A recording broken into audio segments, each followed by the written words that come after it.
Candy Montgomery es una ama de casa de Estados Unidos que fue acusada de haber asesinado a Betty Gore, que era la esposa de su amante, con un hacha. Pero si esto no fuera lo suficientemente llamativo, el ataque que realizó Candy contra Betty fue brutal, pues realizó un ataque con un hacha en más de 41 ocasiones. Aparte, el hacha con la que hizo el ataque es un hacha bastante larga y grande, un hacha de 90 centímetros de largo, y todo esto ocurrió el 13 de junio de 1980. Pero, ¿qué fue lo que llevó a esta ama de casa, que parecía ser amable y nada conflictiva, a no solo tener un amorío fuera de su matrimonio, sino además de llegar a cometer tan terrible asesinato? Candy tenía 30 años cuando cometió este crimen. Ella en ese momento estaba casada con Pat Montgomery, quien era ingeniero electrónico y con quien tenía 2 hijos, un niño y una niña. Y como casi toda esposa de ese momento en esa zona, solía ir a la iglesia con regularidad, y de hecho en la iglesia pasaba la mayor parte del tiempo con actividades ajenas a las que realizaba en su casa, y es aquí donde conoció a Alan Gore y a Betty Gore. Todo esto ocurre en un suburbio de Dallas, Texas,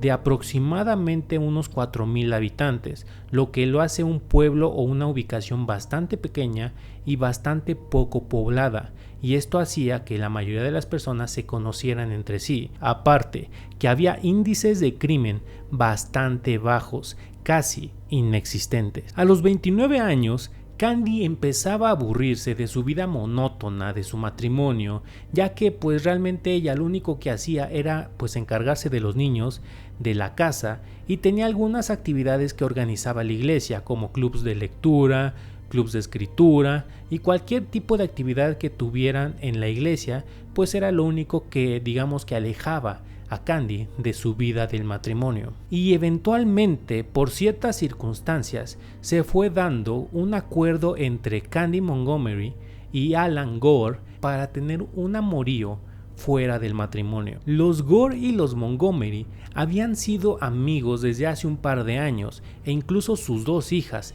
eran bastante cercanas, ya que tenían edades bastante similares y por ende se volvieron amigas desde muy pequeñas, y esta fue una de las razones por las cuales Candy y Alan decidieron mantener su amorío incluso con mayor secretismo, y esto llevándolo a tales niveles de que organizaban todo en cuanto a sus encuentros. Organizaban qué días se iban a ver, a qué hora, cuánto iban a gastar, quién iba a organizar la comida, que en su mayoría de las ocasiones la que organizaba todo eso era la misma Candy. Al principio Alan no estaba muy dispuesto a tener un amorío fuera de matrimonio, en este caso con Candy, y esto fue porque su esposa, Betty, había tenido un amorío hace unos años y esto lo había lastimado mucho, y él de alguna manera no quería cometer este error y así lastimar a Betty como Betty lo había lastimado a él. Pero eventualmente la idea de un amorío con Candy se fue metiendo en su cabeza hasta que lograron consumar este amorío y se fueron dando los encuentros a lo largo de cerca de un año. El romance empezó en diciembre de 1978 y terminó, de acuerdo a Alan y a Candy, en octubre de 1979. Esto, de acuerdo a lo que se conoce, se cree que fue por decisión de ambos, pero se dice que fue más que nada por decisión de Alan, ya que quería retomar su matrimonio y el tener un amorío estaba afectando su relación con su esposa, y aparte por esas fechas Betty se había embarazado y acababa de dar a luz. Su segundo hijo fue una niña llamada Bethany, que nació en 1979, más o menos por las mismas fechas en las que, de acuerdo a las entrevistas que dieron tanto Alan como Candy, fue que se terminó el romance. Pero esto aparentemente no fue tomado de la mejor manera por Candy, ya que aunque en sus acuerdos para tener este amorío extramarital habían acordado que si alguno de los dos se involucraba de manera romántica, mucho más de solo estar involucrados de manera física y sexual, pues iban a dar por terminada la relación, porque eso iba a causarles más problemas en un futuro. y esto aparentemente no fue seguido por Candy, ya que Candy vio en este romance una manera de escapar de su matrimonio. Pero aparentemente después de terminar su romance y después del nacimiento de Bethany, Alan y Candy decidieron retomar su romance, pero fue en este momento en que Alan se dio cuenta que su matrimonio iba a terminar si él seguía en un romance con Candy, así que fue en este momento en el que, de acuerdo a lo que se sabe, Alan decidió cortar completamente el amorío con Candy. Algo interesante en esta situación fue que pues los Montgomery y los Gore tenían una relación hasta cierto punto de amistad bastante estrecha, ya que, como les comentaba, sus hijas tenían edades similares y por ende eran muy amigos. Entonces había veces en la que la hija de los Gore pasaba la noche en la casa de los Montgomery, y pues los Montgomery también solían ir a recoger a la hija de Betty y Alan para de alguna manera darles tiempo a solas, incluso a Alan y a Betty, aún teniendo ese romance escondido. Y cuando terminaron su romance, pues decidieron seguir teniendo alguna clase de amistad, porque incluso los Gore y los Montgomery seguían conviviendo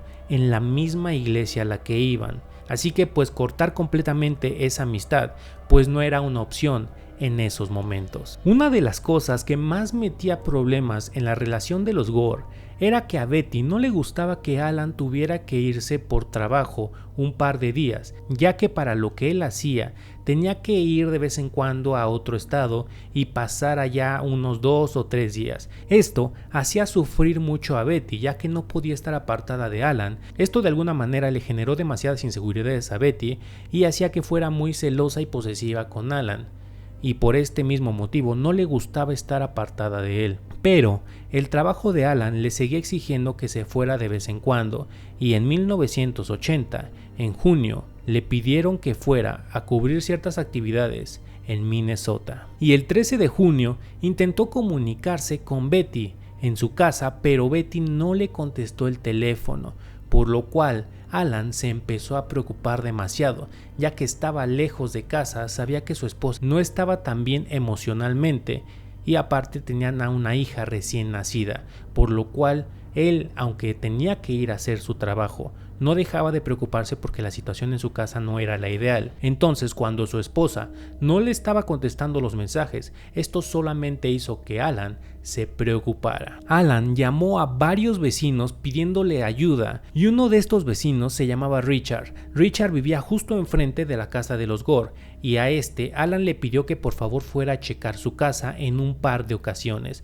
Al principio, Richard le comentó que seguramente había salido, porque no alcanzaba a ver uno de los vehículos que tenía la familia Gore dentro del garage. Pero esto después se dio cuenta que no fue que no estuviera, sino que estaba como que en la parte oscura del garage, y al principio pensó que no estaba. Así que cuando pensaron que no estaba dentro de la casa, Alan empezó a llamar a los hospitales y a la policía para ver si no había pasado algo fuera de la casa que estuviera relacionado con Betty, y que esta fuera la razón por la que Betty no le estaba contestando las llamadas. Pero en la segunda ocasión, cuando Richard fue a verificar la casa, se dio cuenta que el carro estaba ahí y que aparte había algunas luces prendidas dentro de la vivienda, por lo cual él creía que Betty estaba adentro. Así que después de informarle a Alan que él sospechaba que Betty estaba adentro de la casa, Alan le pidió por favor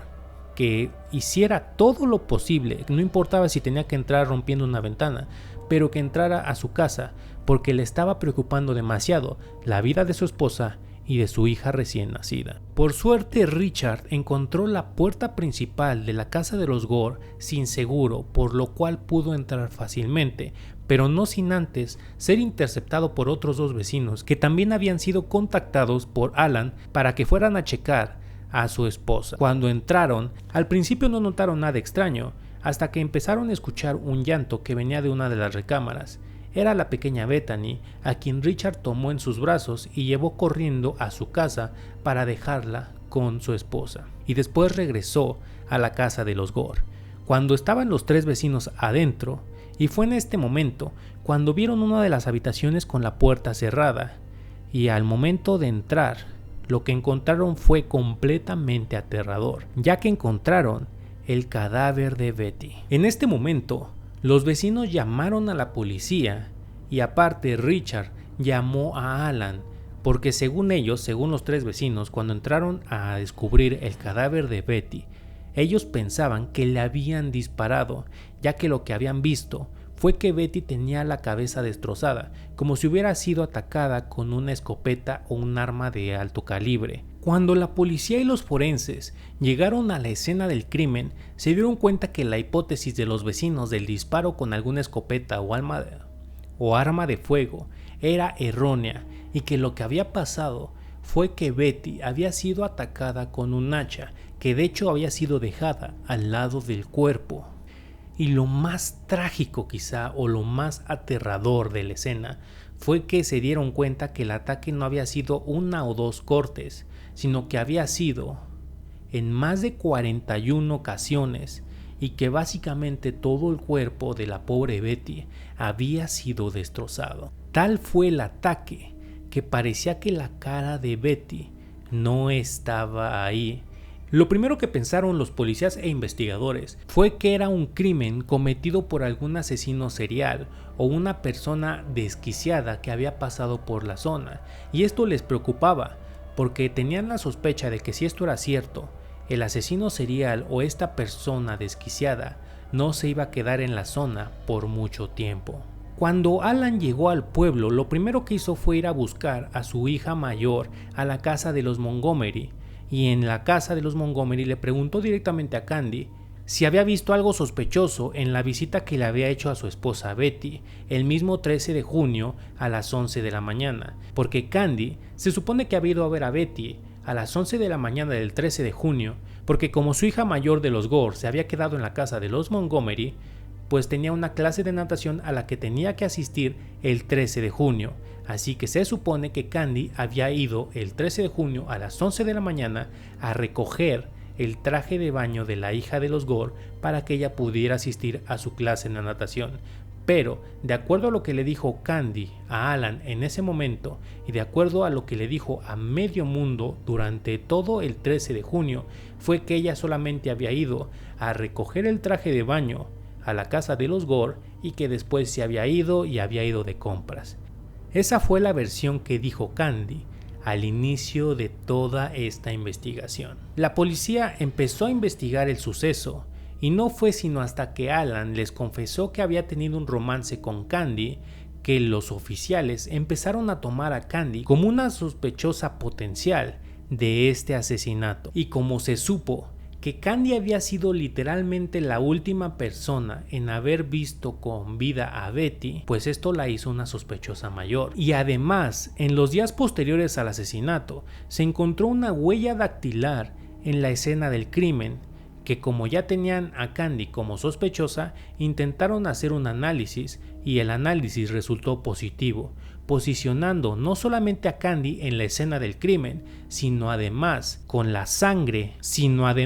su huella enmarcada con la sangre de Betty. Así que Candy sabía lo que había pasado, de acuerdo a los oficiales que estaban investigando el caso. Y Candy Montgomery fue arrestada 2 semanas después aproximadamente de que se había cometido el asesinato. Como Candy hasta cierto punto era muy querida por su comunidad y por la comunidad de la iglesia misma pagó el servicio de su abogado, ya que creían en la inocencia de Candy. Pero como toda la evidencia apuntaba a que Candy había asesinado a Betty, el abogado de la iglesia pensó que era buena idea contactar psicólogos y hasta a un hipnotista para que de alguna manera entrara en la cabeza de Candy y viera si había cometido el crimen, porque al principio Candy seguía negando que ella hubiera cometido el crimen, diciendo incluso que ella no se acordaba de nada de lo que había pasado cuando se fue. Y en las sesiones con este hipnotista se determinó que sí había cometido el crimen